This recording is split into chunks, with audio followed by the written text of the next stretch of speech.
October 25వ తారీఖు పవిత్రమైన కార్తీక మాసంలో శ్రీమతి లతాదత్త గారి ఆధ్వర్యంలో గానగాపురం యాత్ర వివరాల కొరకు సంప్రదించండి. నమస్తే, వెల్కమ్ టు సుమన్ టీవీ. నేను పద్మిని. ప్రస్తుతంతో పాటు ప్రముఖ ఆధ్యాత్మికవేత్త లక్ష్మీ నరసింహస్వామి ఉపాసకురాలు శ్రీమతి స్రవంతి గారు మనతో పాటు ఉన్నారు. మాట్లాడదాం అక్క. నమస్తే అక్క. నమస్తే పద్మిని. అక్క, కులదైవం అనే మాట చాలా చాలా ప్రాధాన్యతని సంతరించుకుంది అని చెప్పుకోవచ్చు. ఎందుకంటే కులదైవాన్ని ఎటువంటి పరిస్థితుల్లో విస్మరించకూడదు అని చెప్తూ ఉంటారు. మారిపోయినటువంటి ఈ కాలమాన పరిస్థితులు ఏమి మారలేదు, మనం మారిపోయాము.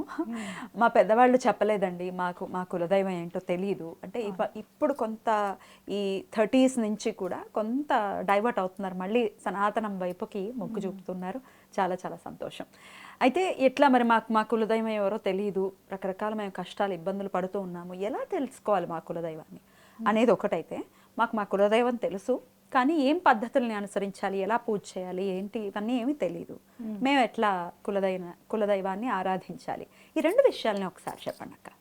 నా పెళ్ళైన కొత్తల్లో మేము ఇంటికి వెళ్ళాం, అంటే అత్తయ్య గారు వాళ్ళ ఇంటికి వెళ్ళినప్పుడు మామయ్య గారు తీసుకొని వెళ్ళి అక్కడ సుబ్రహ్మణ్యేశ్వర స్వామి గుడికి తీసుకొని వెళ్ళి, అమ్మ మన ఇంటి కులదైవం, మన ఇంటి ఇలవేల్పు, నువ్వేం చేసినా ఫస్ట్ వినాయకుడికి చేసి ముందు ఇంటి ఇలవేల్పుకి చేసిన తర్వాతనే ఏదైనా చెయ్యాలి, మిగతా అంతా కూడా చేసుకోవాలి అని చెప్పిన మాటలు చాలా బలీయంగా నా మనసులో నిలబడిపోయాయి పద్మి.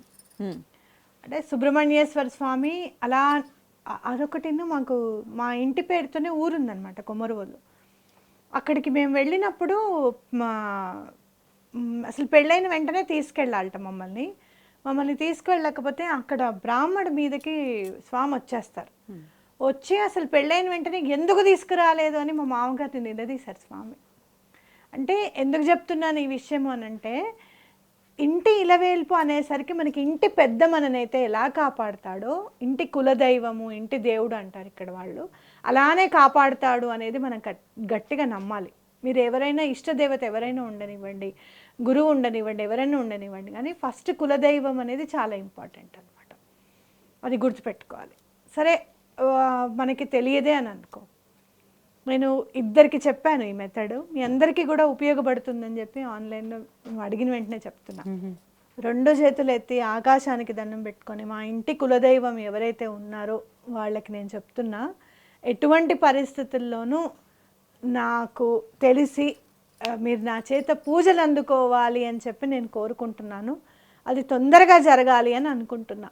మీరు ఎవరు ఈ రోజు నుంచి వినాయకుడికి ఒక పువ్వు పెట్టిన తర్వాత, లేదా వినాయకుడికి ఒక దండం పెట్టిన తర్వాత, మా ఇంటి కులదైవానికి అని చెప్పి నేను ఒక పువ్వు పక్కకు పెడుతున్నాను, అది మీ చరణాల దగ్గరికి మీ పేరుల మీదుగా చేరాలి నా మనసు నుంచి అని చెప్పి మీరే నాకు అనుగ్రహం ఇవ్వండి అని చెప్పి దండం పెట్టుకోండి.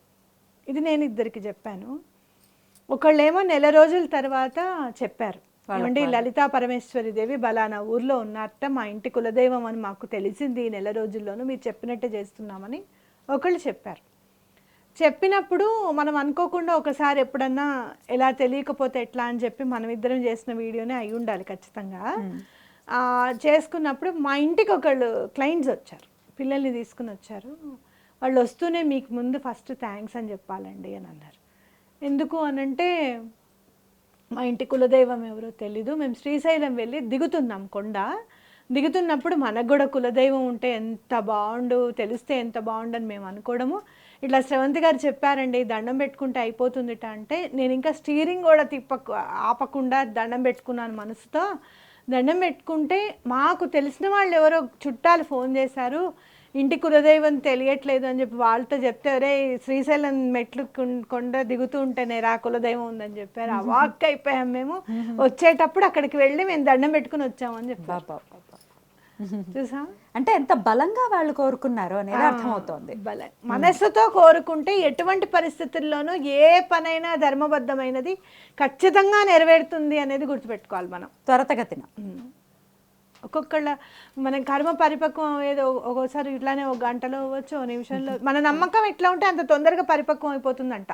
ఇప్పుడు పెద్ద కొండ ఉందనుకో, దాన్ని సుత్తితో కొడితే అవ్వదు, పెకిలిచ్చామనుకో, అలాంటి పెకిలించే నమ్మకం ఏదన్నా ఉంటే ఆ కర్మ కరిగిపోతుంది అంతే.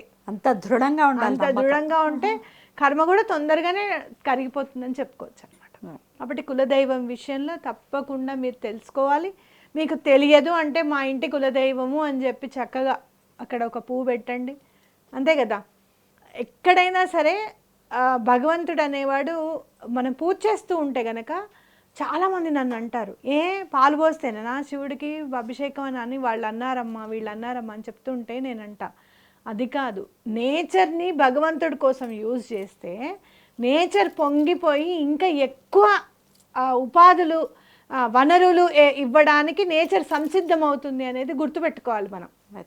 రైట్. ఓకే, ఆ భగవంతుడికి ఏముంది, ఆయన సృష్టించాడు, నువ్వు పాలు పోసినా శివుడే, పాలు పోయకపోయినా శివుడే, నీళ్లతోనే నేను తృప్తి పడతా అంటున్నాడు కదా ఆయన, అవునా కాదా. కాబట్టి నేచర్ని ఎక్కువగా యూజ్ చేస్తే ఆ నేచర్ ఇంకా సంతోషించి ఎక్కువగా ఉపయోగపడడానికి మనకి సహాయం ఆస్కారం అవుతుంది. అందుకే ఇక్కడ పువ్వు పెట్టమనేది.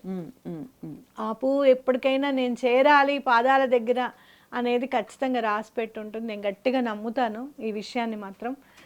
మనం తెచ్చుకునే పూల దగ్గర నుంచి పెట్టే నైవేద్యాల దగ్గర నుంచి అవి రాసుకొని ఉన్నాయి, మన ఇంట్లో చక్కగా రావాలి, మన ఇంట్లో దైవం దగ్గర ఉండాలి అని చెప్పి మీరు అదే ఫాలో అయిపోండి. రైట్. అయితే ఇది దొరకని వాళ్ళకి, అంటే తెలియదు అనే వాళ్ళకి, ఇక తెలిసిన వాళ్ళు ఉంటారు, ఇది ఒక సెట్ ఆఫ్ పీపుల్. చాలా మటుకు కులదైవం, కలియుగ ప్రత్యక్ష దైవం శ్రీ వెంకటేశ్వర స్వామి కదా, ఆయనే కులదైవంగా ఉంటారు. అందుకే పేర్లలో కూడా ఖచ్చితంగా వెంకట అని కలుపుకుంటూ ఉంటారు. నాగా కూడా కులదైవం అవుతూ ఉంటుంది. మన సైడ్ వాళ్ళకి సుబ్రహ్మణ్యేశ్వర స్వామి, వెంకటేశ్వర స్వామి, ఇటు వాళ్ళకి లక్ష్మీ నరసింహ. చాలా మంది మా ఇంటి కులదైవం అని అనుకుంటే మీ ఇంటి దేవుడు ఎవరండి అని అంటే లక్ష్మీ నరసింహ స్వామి అంటే మరి ఏం చేస్తున్నారండి అని అడగంగానే ఏం లేదండి అంటే లేదు శనివారం నాడు తప్పకుండా బెల్లాన్ని సమర్పించండి స్వామికి అని చెప్పడం జరుగుతుంది అన్నమాట. ఇదే నా క్వశ్చన్ కూడా, ఎలా ఆరాధించాలి. అలాగే పేర్లు కూడా ఏదో పెట్టేసుకోవటం, హ అన్న పేరు కూడా విన్నాను నేను, శ్రీ హ పేరు. సో ఇట్లాంటి అర్థరహితమైనటువంటి పేర్లు పెట్టుకోవటం, రకరకాల కష్టాలని కొని తెచ్చుకోవటం అనేది చేస్తున్నారు. ఇలవెలుపుల పేర్లు మన పిల్లలకి ఎంత అనివార్యం పెట్టుకోవటం అనేది కూడా మీరు ఒకసారి చెప్పండి. ఆరాధన కూడా ఎలా చేసుకోవాలి మనకు తెలుసు మన ఇలవెలుపు ఎవరు వాళ్ళకి. మైత్రి పుట్టితున్న ఇంకొక 2-3 రోజులు అనగా నాకు ఇంత పెద్ద అంటే 6 అడుగుల నాగశిల నాకు కనిపించింది కలలో. చాలా నల్లగా, ఎలాంటి ఇంత పెద్ద శిల అంటే నేను చెప్పలేను, పువ్వులు అవి అన్నీ ఉండి అంతగా కనపడింది. అప్పుడు మా అమ్మకి చెప్తే మీకు సుబ్రహ్మణ్యేశ్వర స్వామి ఇలవేల్పు కదమ్మా, ఎవరు పుట్టినా కూడా పెట్టుకుంటానని చెప్పు అని అంటే, మాకేంటంటే ఫస్ట్ బాబు పుడితే ఖచ్చితంగా స్వామి పేరే పెట్టాలి, స్వామి పేరుతోనే పిలవాలి. సరే పెడతాడేమోలే షణ్ముఖుడు అని పెట్టుకుందాం, అలానే పిలుచుకుందాంలే అని అనుకున్నాను నేను. సరే మైత్రి పుట్టింది, కానీ నాగా అని కలిపాను. అలాగే 2 పిల్లలకి కూడా నాగా అని కలిపాను నేను. అది గ్రాటిట్యూడ్ నోట్ అని అనుకుంటా. మరి స్వామి కనిపించారు కదా నీకు మరి అని అనుకుంటే కనుక, మరి అప్పుడు స్వామి కనిపించారు మీకు మగపిల్లాడు పుట్టలేదు అని కనుక మీరు అనుకుంటే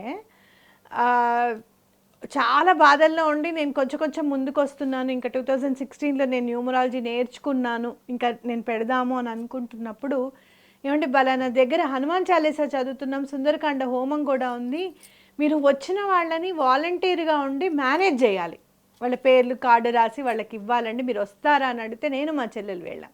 ట్యాంక్ బండ్ దగ్గర ఉంది అది గుడి. వెళ్ళినప్పుడు అక్కడ నాకు ఎప్పుడైతే కలలో కనిపించిన నాగశిల ఆ గుడిలో చూసాను. స్ట్రైక్ అయినా వెంటనే ఇంచుమించు 5 అడుగుల శిల ఉంటుంది పద్మిని. అక్కడ ఆంజనేయ స్వామి గురించి దండం పెట్టుకొని, స్వామి ఇంత బాగా సుందరకాండ చదివితే నువ్వు వస్తావు అని అంటారు కదా, నువ్వు వచ్చావా స్వామి అని అంటే నాకు కల్లో కనిపించి స్వామి ఎలా వచ్చారు అనేది చూపించారు అక్కడ. అంటే ఆటోమేటిక్గా అక్కడ నేను వాలంటీర్గా చేసిన తర్వాత ఆయన నన్ను ఎవరైతే నిర్వహించారో చాలా బాగా చేసావమ్మా నువ్వు, నుంచుని అంతసేపు చేశారు మీరు అని చెప్పి నన్ను పిలిచి హోమం చుట్టూరు ఒక 10 రూపాయలు ఆ హోమం చుట్టూరా తిప్పి ఇది పర్సులో పెట్టుకోమ్మా అని కూడా ఇచ్చారు. అంటే అక్కడ నాకు కష్టాలు వస్తాయి, నేను పడతాను, నేను ఎలా పడి లేస్తాను, ఎలా అధిగమిస్తాను, ఇవన్నిటికీ కూడా ముందు ఇంటి ఇలవేల్పు అండ మైత్రి కడుపుతూ ఉన్నప్పుడే నాకు చూపించారు అనేది నాకు అనిపించింది అనమాట. అలా చూసుకుంటాడు ఇంటి దేవుడు. రైట్. అందుకనే ఇంటి దేవుడిని ఆరాధించాలి. ఎలా ఏ దేవుడైనా అనుకోనియండి, అది సుబ్రహ్మణ్యుడు కానీ లేకపోతే వెంకటేశ్వర స్వామి కానీ, ఆంజనేయుడు కూడా ఉంటారు, ఆంజనేయులు కూడా ఉంటారు కొంతమందికి, కనకదుర్గ అమ్మవారు ఉంటారు, దుర్గాదేవి శాక్తేయ పద్ధతిలో ఉన్న వాళ్ళకి దుర్గా. ఇప్పుడు మాకు అమ్మవార్లే సప్తమాతృకల్లో ఒక మాతృక మాకు ఇలవెలుపు.